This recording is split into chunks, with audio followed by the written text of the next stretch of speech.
अपने माँ के आंखों के सितारे हो तुम, कि अपने माँ के आंखों के सितारे हो तुम, इसलिए किसी सस्ती शख्सियत के लिए टूट मत जाना। तो हेलो दोस्तों, कैसे हैं आप लोग? आशा करते हैं कि आप लोग बहुत अच्छे होंगे। तो कैसे चल रही है आपकी पढ़ाई?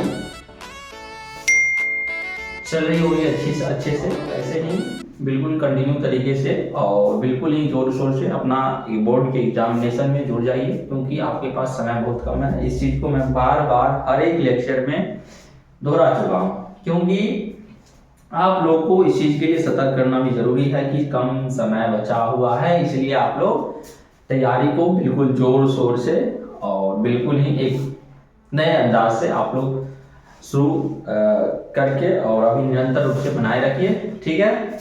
मैंने जो भी पीछे पढ़ाया हूँ उस चीज़ को आशा करते हैं कि आप लोग पढ़ते होंगे, रिवाइज करते होंगे। और ये पिछले लेक्चर में मैंने ज़्यादा कुछ नहीं पढ़ा पाया था, क्योंकि उसमें मैं कुछ समझाने कॉन्सेप्ट दे रहा था, कुछ बता रहा था, जिस कारण वो वीडियो लंबा हो गया था। और मैं उसमें केवल प्रतिबिंब का परिभाषा बताया था और प्रतिबिंब का प्रकार बताया था कि प्रतिबिंब कितने प्रकार के होते हैं। तो उसमें मैंने बताया था कि प्रतिबिंब दो प्रकार के होते हैं, एक वास्तविक प्रतिबिंब बताया था, एक काल्पनिक प्रतिबिंब बताया था। तो इस वीडियो में मैं आपको प्रतिबिंब के टॉपिक को मैं खत्म कर दूंगा, क्योंकि ये टॉपिक भी आपके बोर्ड एग्जामिनेशन के दृष्टिकोण से बहुत ही महत्वपूर्ण है, क्योंकि ये लघु में पूछ लिया जाता है, दीर्घ में भी कभी कभी पूछ लिया जाता है। तो ये चीजें आप लोग याद रखिएगा, ठीक है। तो देख लीजिए, ये परिभाषा है वास्तविक प्रतिबिंब का, जो मैंने पिछले लेक्चर में भी बता दिया था।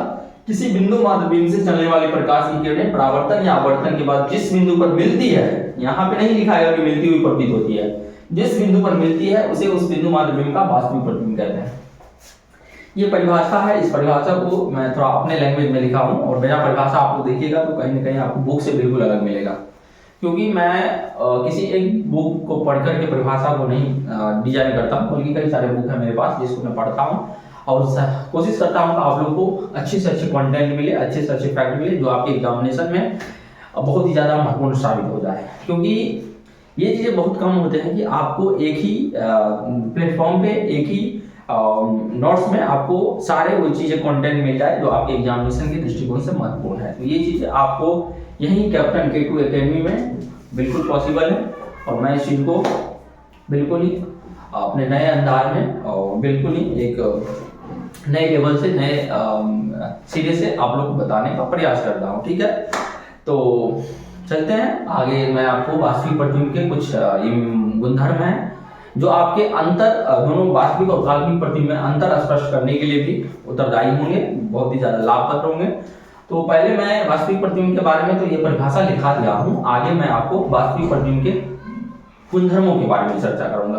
तो तब तक आप इसका स्क्रीनशॉट ले लीजिए। हालांकि ये चीजें मैं आपको पिछले वीडियो में पढ़ा चुका, जो बिल्कुल लिख लिए हैं उनके लिए ये चीजें नहीं है, जो नहीं लिखे हैं वो लिख लीजिए।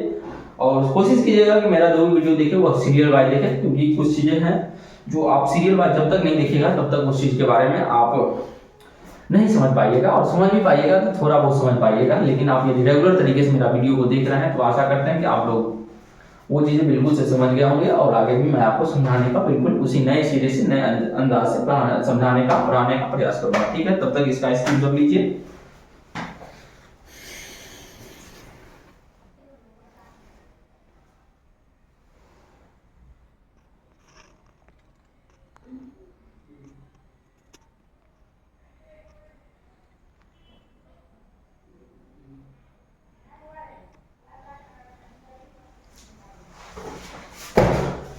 तो अब मैं आपको वास्तविक प्रतिबिंब के गुणधर्मों के बारे में चर्चा करूंगा। वास्तविक प्रतिबिंब के आप लोग लिख लीजिएगा, वास्तविक प्रतिबिंब का गुणधर्म, वास्तविक प्रतिबिंब का प्रॉपर्टीज, वास्तविक प्रतिबिंब का प्रवृत्ति, जो आपको लिखना होगा लिख लीजिएगा, ठीक है।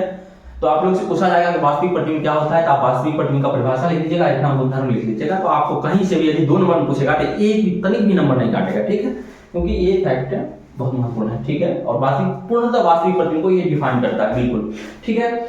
और उसी प्रकार मैंने काल्पनिक प्रतिबिंब के बारे में भी आगे बताऊंगा, ठीक है। तब तक इसको मैं पढ़ लेता हूँ, आपको समझा देता हूँ। सबसे पहले वास्तविक प्रतिबिंब केवल अवतल दर्पण और उत्तल लेंस से बनता है, ठीक है। तो आप लोग हमेशा याद रखिएगा कि वास्तविक प्रतिबिंब बनता है तो केवल और केवल किस दर्पण से बनेगा? अवतल दर्पण से बनेगा। ना तो समतल दर्पण से वास्तविक प्रतिबिंब बनेगा और ना ही उत्तल दर्पण से वास्तविक प्रतिबिंब बनेगा, ठीक है। बनेगा तो बनेगा किससे बनेगा? तो केवल और केवल अवतल दर्पण से वास्तविक बनेगा। और लेंस में पूछ लिया जाए, आगे मैं लेंस के बारे में बताऊंगा, लेंस में यदि पूछ लिया जाए तो वास्तविक प्रतिबिंब किस लेंस से बनता है, तो वास्तविक प्रतिबिंब सदैव उत्तल लेंस से बनता है। वास्तविक प्रतिबिंब सदैव किस लेंस से बनता है, उत्तल लेंस से बनता है। ये आपके ऑब्जेक्टिव के दृष्टिकोण से बहुत ही ज्यादा महत्वपूर्ण है, इस चीज को आप लोग ख्याल रखिएगा। तो वास्तविक प्रतिबिंब केवल अवतल दर्पण और उत्तल लेंस से बनता है, आप लोग इस चीज को याद रखिएगा। तो वास्तविक प्रतिबिंब किससे बनता है, किससे बनता है, तो बोलिए, तो अवतल दर्पण से बनता है। और किस लेंस से बनता है, तो उत्तल लेंस से बनता है, ठीक है। तो अब रहा दूसरा फैक्ट के बारे में, ये चीजें याद रखिएगा, ठीक है। और किसी लेंस से नहीं बनता है, ठीक है, और उत्तल लेंस से भी नहीं बनता है, ठीक है। वास्तविक प्रतिबिंब सदैव उल्टा बनता है। मैं आपको ये चीज, इस फैक्ट के बारे में आपको प्रत्येक वीडियो में कहीं ना कहीं मैं जिक्र कर दिया हूँ, लगता है, मुझे ऐसा लगता है, ठीक है। वास्तविक प्रतिबिंब सदैव क्या होता है, उल्टा होता है। मैं यहाँ पे कुछ दिन पिछले लेक्चर में यहाँ पे एक इमेज बनाया था, उसके माध्यम से आपको समझाया था। यहाँ पे मैं ऐसे उसको बिंब को ऐसे रखा था, बिंब को ऐसे बना था, ऐसे त्रिभुज के जैसे रखा था, जिसमें त्रिभुज का मुंडी जो है ऊपर की ओर था। लेकिन वास्तविक प्रतिबिंब बनाता कैसा हो गया था, उसका प्रतिबिंब ऐसे बन गया था, ऐसा बन गया था, ठीक है। ये कैसा हो गया, वास्तविक प्रतिबिंब। यानी वास्तविक प्रतिबिंब क्या होता है, जब भी बनेगा तभी, यदि दर्पण के सामने हम वास्तविक प्रतिबिंब प्राप्त करते हैं और वस्तु को ऐसे रखते हैं तो उसका प्रतिबिंब कैसे बनेगा, ऐसे बनेगा, उल्टा बनेगा, ठीक है। ये रहा वास्तविक प्रतिबिंब क्या होता है, सदैव उल्टा होता है। क्या होता है, सदैव उल्टा होता है, ठीक है। और तीसरा फैक्ट के बारे में आपको बता रहा हूं। तो तीसरा फैक्ट है, वास्तविक प्रतिबिंब सदैव वास्तविक कटान से बनती है। अब वास्तविक कटान का क्या मतलब है, तो वास्तविक कटान का मतलब ये है कि जब वास्तविक प्रतिबिंब बनेंगे, यानी जब हम वस्तु को, बिंब को रखेंगे और उससे किरणें टकरा करके दर्पण से टकराएगी, उससे होकर के किरणें जब दर्पण से टकराएंगी और दर्पण से टकरा करके पश्चात किरणें एक दूसरे से जहां पे मिलेगी वहां पे वास्तविक रूप से वो मिलती होगी, वास्तविक रूप से मिलती होगी, ठीक है। क्या, वास्तविक रूप से मिलती होगी। जैसे आप लोग क्या होता है कि अभी तो वीडियो कॉल का जमाना है, तो आप लोग कभी कभी क्या होता है होंगे कि कुछ जो भी फ्रेंड है या फिर रिश्तेदार हो गया, यदि वास्तविक रूप से नहीं मिल पा रहे होंगे तो क्या होगा, वर्चुअली मिल लेते होंगे। वर्चुअली मिलने का मतलब आप लोग वीडियो कॉल पे ऐसे करके बात कर लेंगे, रियल में आप लोग एक दूसरे से मिल नहीं रहे हैं, लेकिन क्या है कि मोबाइल के माध्यम से, इंटरनेट के माध्यम से आप लोग बिल्कुल एक दूसरे से मिलते हुए प्रतीत होते हैं कि रियल में मैं उसके साथ हूं, वो मेरे साथ है। तो ये क्या हो गया, वास्तविक कटान, ये वास्तविक मिलन नहीं हो गया, वास्तविक मिलन नहीं हुआ, बल्कि एक वर्चुअल मिलन हुआ, यानी काल्पनिक मिलन हुआ कि हम लोग आपस में भले फेस टू फेस टॉक कर लिए लेकिन सामने से प्रत्यक्षता नहीं मिल पाए, तो इसको क्या बोलेंगे, काल्पनिक मिलन बोलेंगे, वर्चुअल मिलन, वर्चुअल मीटिंग बोलेंगे, ठीक है। उसी प्रकार वास्तविक प्रतिबिंब जो बनता है सदैव वास्तविक कटान से बनती है, यानी रियल में जो किरणें होती है, रियल में वहां पे टकराती है और वहीं पे एक प्रतिबिंब बनती है, तो ये हो गया वास्तविक कटान। कटान का नहीं मतलब है दो किरणें ऐसे आ रही है और जहां पे ऐसे करके कटेगी, प्रतिबिंब टकराने के पश्चात दर्पण से जहां पे कटेगी वहीं पे उसका प्रतिबिंब बनेगा, ठीक है। तो वही बोलते हैं वास्तविक कटान बोलते हैं, ठीक है। तो वास्तविक प्रतिबिंब सदैव वास्तविक कटान से बनती है, ये चीजें आप लोग याद रखिएगा। चौथा हो गया, वास्तविक प्रतिबिंब सदैव दर्पण के सामने बनता है। वास्तविक प्रतिबिंब दर्पण के सदैव सामने बनता है। जैसे आप समतल दर्पण के बारे में मैंने एग्जांपल दिया था कि समतल दर्पण में यदि आप अपना प्रतिबिंब देखेंगे तो ऐसा लगेगा कि आपको मेरा प्रतिबिंब जो है समतल दर्पण के पीछे बन रहा है। क्या वहां पे बन रहा है, समतल दर्पण के पीछे बन रहा है। क्यों पीछे बन रहा है, तो आप लोग देखते होंगे कि समतल दर्पण के सामने जैसे ही आगे ऐसे जाके खड़ा होइएगा तो खड़ा होने के पश्चात क्या होगा कि आपका जो प्रतिबिंब होगा वो लगेगा कि समतल दर्पण के पेना यानी अंदर की ओर मेरा प्रतिबिंब बन रहा है, ऐसे नहीं लगेगा कि हमको बाहर बन रहा है। तो ऐसा इसलिए होता है क्योंकि वो क्या होता है, वो काल्पनिक प्रतिबिंब होता है। लेकिन वास्तविक प्रतिबिंब होता है वो आपको ऐसे समतल दर्पण में दिखेगा तो लगेगा कि उठा हुआ है, मतलब क्या, वो सामने से लगेगा कि उसमें से निकल रहा है, ऊपर में लगेगा कि तैर रहा, ऊपर में लग रहा है कि प्रतिबिंब मतलब बन चुका है, ऐसे करके ऊपर में लगेगा। लेकिन समतल दर्पण में दिखेगा तो सिर्फ पेंडिंग लगेगा, अंदर से लगेगा, अंदर की सतह से कि प्रतिबिंब अंदर में बना हुआ है। तो वास्तविक प्रतिबिंब सदैव वास्तविक कटान से बनती है। वास्तविक प्रतिबिंब सदैव दर्पण के सामने बनता है। वास्तविक प्रतिबिंब के लिए सदैव आवर्धन का मान ऋणात्मक होता है। अब आवर्धन क्या होता है, इस चीज के बारे में मैं अगले वीडियो में बताऊंगा। आवर्धन क्या होता है अगले वीडियो में बताऊंगा या अगले वीडियो में बताऊंगा। आवर्धन का मान ऋणात्मक होता है, इस चीज को आप फैक्ट के रूप में याद कर लीजिएगा, जो आपके एग्जामिनेशन के दृष्टिकोण से, ऑब्जेक्टिव के दृष्टिकोण से महत्वपूर्ण है। तो वास्तविक प्रतिबिंब के लिए सदैव आवर्धन का मान क्या होता है, ऋणात्मक होता है, इस चीज को याद रखिएगा, ठीक है। ये रहा 5 गो फैक्ट रहा, और एक और फैक्ट है, हाँ उस चीज को आप लिख लीजिए। एक फैक्ट है छठा, आप लिख लीजिएगा नीचे, मैं इसको ऊपर में लिख दे रहा हूं कि वास्तविक प्रतिबिंब को पर्दे पर प्राप्त किया जा सकता है। वास्तविक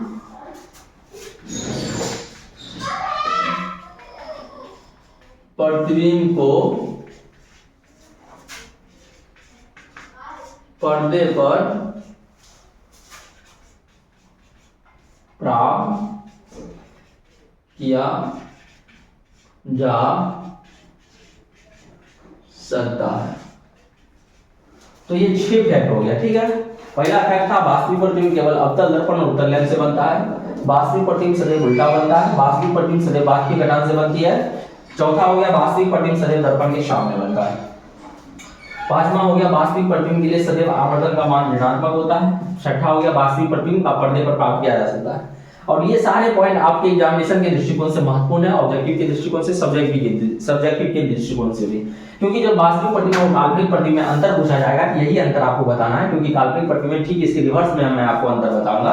तो ये चीजें आपके एग्जाम के दृष्टिकोण से, ऑब्जेक्टिव, सब्जेक्टिव सारे दृष्टिकोण से महत्वपूर्ण है, इसलिए इस चीज को याद रखिएगा। इस टॉपिक को पूछा गया आपके एग्जामिनेशन में, पूछा गया है, इसलिए इस टॉपिक को आप अनदेखा मत कीजिएगा। भले ये चीजें आपके रियल लाइफ में लगते होंगे कि प्रतिबिंब तो ही है, इमेज तो ही है, लेकिन रियल में आपके एग्जामिनेशन के दृष्टिकोण से महत्वपूर्ण है, क्योंकि इसके आप भले ही इमेज देखते होंगे, लेकिन उस वक्त आप लोग इतना इमेज नहीं किए होंगे, इतना ये नहीं सोचे होंगे कि इसके पीछे का इतना सारा जो भी इफेक्ट रहता है कि हमारा इमेज कैसे बनता है, तो कहाँ पे बनता है, कैसे उसका आकार होगा, क्या होगा, उल्टा होगा कि सीधा होगा, दर्पण के सामने बनेगा कि पीछे बनेगा, ये सब बारे में आप लोग नोट नहीं करते होंगे, लेकिन अब आप आगे से नोटिस जरूर कीजिएगा ये पढ़ने के बाद, ठीक। तो ये चीजें हो गया। तो एक बार और मैं पढ़ दे रहा हूँ। वास्तविक प्रतिबिंब केवल अवतल दर्पण और उत्तल लेंस से बनता है। वास्तविक प्रतिबिंब सदैव उल्टा बनता है। वास्तविक प्रतिबिंब सदैव वास्तविक घटांश से बनती है। वास्तविक प्रतिबिंब सदैव दर्पण के सामने बनता है। वास्तविक प्रतिबिंब के लिए सदैव आवर्धन का मान ऋणात्मक होता है। वास्तविक प्रतिबिंब पर्दे पर प्राप्त किया जा सकता है। मैं जिस प्रकार से आपको नोट लिखा रहा हूँ उस प्रकार का नोट शायद ही आप कोई भी पढ़ रहे होंगे, तो इस प्रकार का नोट्स क्रमबद्ध तरीके से आपको शायद ही मिला होगा, क्योंकि हमें भी नहीं मिला था उस समय में। तो जो चीजें हम लोग फेस किए हैं वो चीजें आप लोग को फेस करना ना पड़े, इसलिए मैं ये चीजें क्रमबद्ध तरीके से बिल्कुल जो आपके एग्जामिनेशन में एग्जाम ओरिएंटेड टॉपिक रहते हैं उसके बारे में मैं पढ़ा दिया। तो आप लोग इसका स्क्रीनशॉट ले लीजिए या अपने नोटबुक में नोट कर लीजिए, ठीक है। फिर मैं बोल रहा हूँ नोट करना बिल्कुल भी महत्वपूर्ण नहीं, बल्कि नोट करके उस चीज को याद रखना बहुत ही ज्यादा महत्वपूर्ण है, क्योंकि याद कीजिएगा वही आपके एग्जामिनेशन में बोर्ड एग्जाम हॉल में आपको काम आएगा। नहीं तो लिखा हुआ बहुत कुछ रहता है, लेकिन वो चीजें काम नहीं आता, ठीक है। तो लिख लीजिए, याद कर लीजिएगा।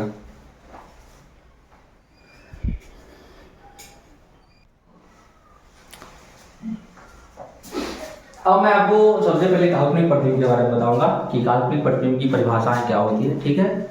और ये परिभाषाएं आपके एग्जामिनेशन के दृष्टिकोण से भी महत्वपूर्ण है और इसे याद करना बहुत ही ज्यादा आसान है, क्योंकि मैंने पिछले परिभाषा दिखाया हूँ वास्तविक प्रतिबिंब और काल्पनिक प्रतिबिंब बिल्कुल डिट्टो है, उसी का कॉपी है, लेकिन कुछ अंतर है। उसमें मैंने लिखाया था कि उस अपवर्तन के बाद जिस बिंदु पर मिलती है, लेकिन इसमें लिखा है जिस बिंदु पर मिलती हुई प्रतीत होती है, क्योंकि रियल में नहीं मिलते हैं। ये जब प्रतिबिंब बनता है, काल्पनिक प्रतिबिंब बनते हैं, वर्चुअल प्रतिबिंब बनते हैं, तो उसमें रियल में किरणें नहीं मिलती है, बल्कि दर्पण के पीछे ऐसा लगता है कि मिलता हुआ प्रतीत होता है। जैसे आप वीडियो कॉल पे वास्तविक रूप से नहीं मिलते हैं, लेकिन ऐसा लगता है कि हम दोनों मिलते हुए प्रतीत होते हैं, यानी रियल में लगता है कि ऐसा हम मिल रहे हैं, लेकिन एक्चुअल में हम लोग मिल नहीं रहते हैं, प्रत्यक्षता नहीं मिल पाते हैं। तो ये चीजें यही है कि इसमें अपवर्तन के बाद जिस बिंदु पर मिलती हुई प्रतीत होती है, रियल में नहीं मिलती है, तो उसे उस बिंदु मात्र बिंब का प्रतिबिंब कहते हैं। आशा करते हैं कि ये परिभाषा आप लोग को याद हो गया होगा, क्योंकि आप यदि वास्तविक प्रतिबिंब का परिभाषा या प्रतिबिंब का परिभाषा याद किए होंगे तो ये परिभाषा याद करना आपके एग्जामिनेशन के दृष्टिकोण से बहुत महत्वपूर्ण है। तो मैं ये आपको अलग अलग परिभाषा भी दिखा सकता था, लेकिन आपके एग्जामिनेशन के दृष्टिकोण से जो आप लोग कम समय में ज़्यादा चीज़ें याद कर सके, इसलिए मैं ये चीज़ें आपको सेम परिभाषा दिया हूँ, ताकि आपके एग्जाम में भी अच्छा से अच्छा कम समय में इस चीज़ को याद भी कर ले और ये चीज़ें आपको लंबा समय तक याद भी रहे।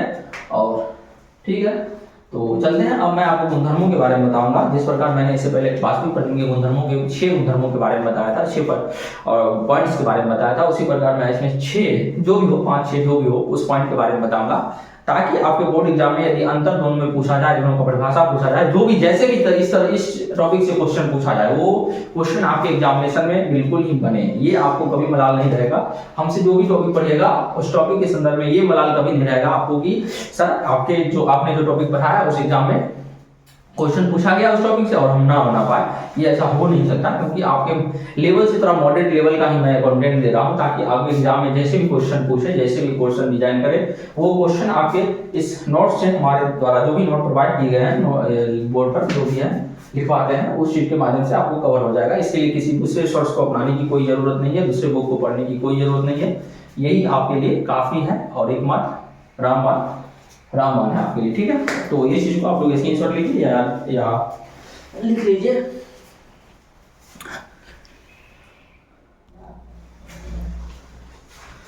तो मैंने इससे पहले काल्पनिक प्रतिबिंब की परिभाषा के बारे में बताया था कि काल्पनिक प्रतिबिंब क्या है। आशा करते हैं कि वो परिभाषा आप लोग पढ़ लिए होंगे, याद भी कर लिए होंगे तब तक, ठीक है।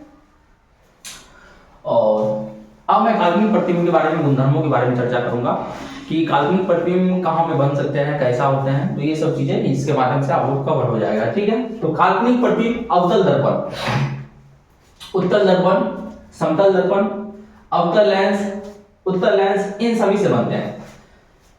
काल्पनिक प्रतिबिंब अवतल दर्पण, उत्तल लेंस, सॉरी अवतल दर्पण, उत्तल दर्पण, समतल दर्पण, अवतल लेंस और उत्तल लेंस, इन सभी में बनते हैं। ध्यान रहे, देखो इस चीज को आप लोग याद रखिएगा क्योंकि ऑब्जेक्टिव के दृष्टिकोण से महत्वपूर्ण है। अवतल दर्पण में वास्तविक प्रतिबिंब बनते हैं, काल्पनिक प्रतिबिंब बनते हैं। उत्तल दर्पण में केवल काल्पनिक प्रतिबिंब बनते हैं, दर्पण समतल दर्पण में केवल काल्पनिक प्रतिबिंब बनते हैं। अवतल लेंस में, उत्तल लेंस में आगे मैं चर्चा करूंगा, ठीक है। तो इसमें काल्पनिक प्रतिबिंब बनते हैं, ठीक है। उत्तल लेंस में काल्पनिक और वास्तविक दोनों प्रकार के प्रतिबिंब बनते हैं। ये चीजें आपके एग्जामिनेशन के दृष्टिकोण से, ऑब्जेक्टिव के दृष्टिकोण से बहुत ही महत्वपूर्ण है, ये चीजें याद रखिएगा, ठीक है। काल्पनिक प्रतिबिंब सदैव सीधा बनता है। मैंने बताया था आपको उत्तल दर्पण में, उत्तल दर्पण में जो प्रतिबिंब बनते हैं, सॉरी मैंने आपको वास्तविक प्रतिबिंब के बारे में बताया था कि वास्तविक प्रतिबिंब सदैव क्या होते हैं, उल्टे होते हैं, लेकिन वहीं काल्पनिक प्रतिबिंब क्या होता है, सदैव सीधे होते हैं, ठीक है। जैसे कि आप समतल दर्पण में देख सकते हैं, ठीक। काल्पनिक प्रतिबिंब काल्पनिक कटान से बनती है। मैंने बताया था कि वास्तविक प्रतिबिंब में एक्चुअल में वास्तविक कटान से बनती है और काल्पनिक प्रतिबिंब में ये वीडियो कॉल वाली बात हो गया, यानी हम लोग रियल में मिल नहीं रहते हैं, रियल में मीटिंग नहीं कर रहे होते, लेकिन हमको ऐसा लगता है कि हम लोग सामने अप्रत्यक्ष एक दूसरे से मीटिंग कर रहे होते हैं। ये काल्पनिक प्रतिबिंब रहा, ठीक है। काल्पनिक प्रतिबिंब काल्पनिक कटान से बनती है, न कि वास्तविक कटान से बनती है, ठीक है। तो काल्पनिक प्रतिबिंब के लिए आवर्धन का मान धनात्मक होता है। ऐसा क्यों होता है कि काल्पनिक प्रतिबिंब दर्पण के पीछे बनता है, क्या बनता है, दर्पण के पीछे बनता है। और ये मैं आपको आगे बताता, लेकिन यहाँ पे बता दे रहा हूँ। चतुर्थांश होता है ये, ऐसे एक्सिस के बारे में जानते होंगे, एक्स एक्सिस और वाई एक्सिस। इधर धनात्मक होता है, इधर ऋणात्मक होता है। इधर धनात्मक होता है, काल्पनिक प्रतिबिंब सदैव क्या होता है, ये दर्पण है जिसके पीछे बनेगा, पीछे में क्या कौन सा है, ये धनात्मक अक्ष है, इसलिए क्या होता है, धनात्मक मान होता है। हालांकि आगे मैं बताता इसके बारे में, और आगे मैं बताऊंगा भी आगे, यहाँ पे बस बता दिया। और वास्तविक प्रतिबिंब क्या होता है, इधर बनता है, इधर क्या होता है, ये ऋणात्मक अक्ष होता है, ऋणात्मक अक्ष दर्पण के सामने में, इसलिए काल्पनिक प्रतिबिंब के लिए आवर्धन का मान क्या होता है, ऋणात्मक होता है। उस चीज को याद रखिएगा। और अब पांचवा फैक्ट मैं दिखा दे रहा हूँ, तब तक इस चीज को आप लोग नोट कर लीजिएगा, ठीक है।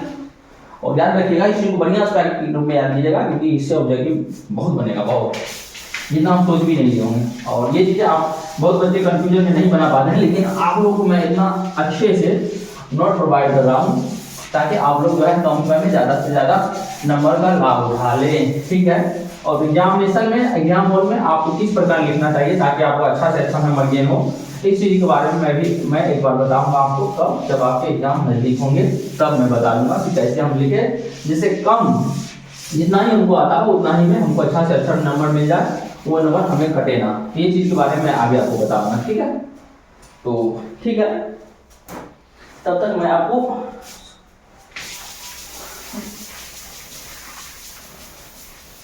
अगला फैक्ट के बारे में आपको बता देता हूँ, ठीक है। तो 4 फैक्ट मैंने लिखा दिया है, अगला फैक्ट था कि 5वां फैक्ट, काल्पनिक प्रतिबिंब को पर्दे पर प्राप्त नहीं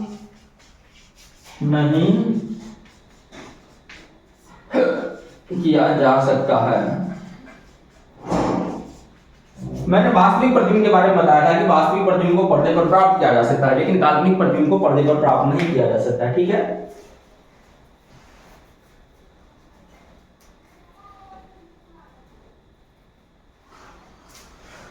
काल्पनिक प्रतिबिंब सदैव पर्दे पर प्राप्त नहीं किया, काल्पनिक प्रतिबिंब को कभी भी पर्दे पर प्राप्त नहीं किया जा सकता है। और छठा फैक्ट होगा कि,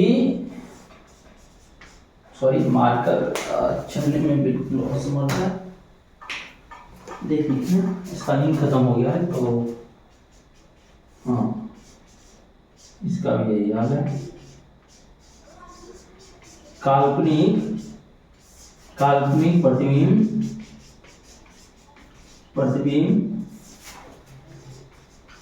सदैव दर्पण के पीछे बनता है। हाँ, ये रहा छठा फैक्ट। 6 फैक्ट मैंने आपको वास्तविक प्रतिबिंब के बारे में भी बताया था।